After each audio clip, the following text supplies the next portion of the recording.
Hey, good evening. Quick little follow-up to my last video, and it was about U.S. authorization of long-range strikes on certain select locations in Russia.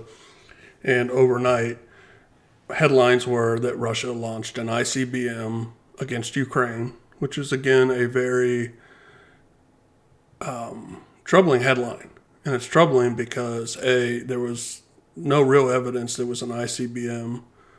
Two, it implies nuclear, even though it's not in the headline, but ICBM is just linked with nuclear strikes. I mean, there's never been a conventional ICBM. And where that came from was a Ukrainian Air Force general. And I think that it's unfortunate because people just saw the headlines, and I was seeing some comments on something. There was some type of Republican press conference, and people were like, why isn't anyone talking about the ICBM, ICBM, ICBM?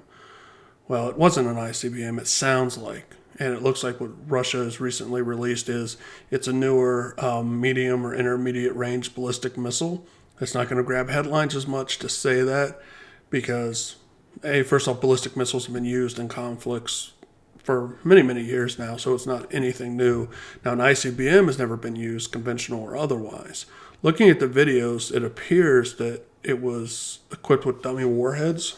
It did very little from a battlefield perspective, very little at all. It was a show and a signal, right?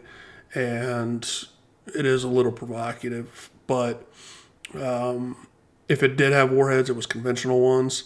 There was some thought that it was the RS-26, which is technically an ICBM, although that's because it tested at a ICBM minimum range, basically.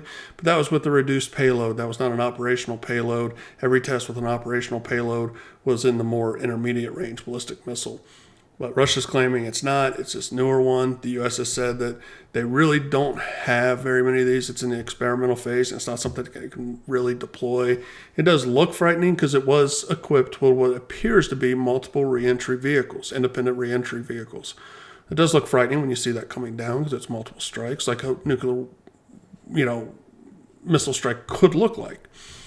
But by all accounts, it's not an ICBM. It doesn't represent any actual, from a military perspective, any type of gain or any type of escalation from that sense. It's more of a political perspective that it is. And so I figured there'd be some type of response. The response would be measured. In this case, it was measured because, again, they cause far more damage just through their normal missile strikes than this did. They did launch alongside it. Their one quasi-hypersonic missile and a few other cruise missiles. And so there was other things going along with that strike, but it didn't really represent any significant change in the status quo from a military perspective. Grabbed a lot of headlines. I still feel like a lot of the mainstream media is very careless in the way they've been reporting on the Ukraine war, and that kind of stuff can be dangerous because now you have a lot of people kind of freaking out when it's really not. It's not a significant, like I said, a significant difference between what's been deployed. Medium or intermediate range ballistic missiles have been deployed operationally. Iran just fired some at Israel and have. And the Houthis have launched stuff against Israel. It's not a good thing per se, but it's not the attention-grabbing ICBM. Now, I always caution, be smart, don't needlessly escalate things and put a risk, because even if the risk of a nuclear strike is very, very low, it's always there, and stuff like this can always increase that amount. And, we're getting to that point of the saber rattling, and you're going to see shows of force happen when you have an administration change in the U.S. We saw it with North Korea in the past with missile tests and stuff. This happens.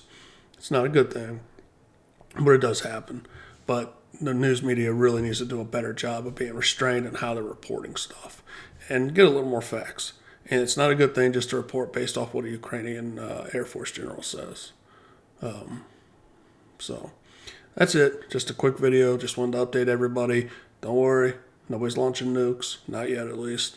Hopefully, everybody has a great evening. Friday's coming up tomorrow, and it's the weekend.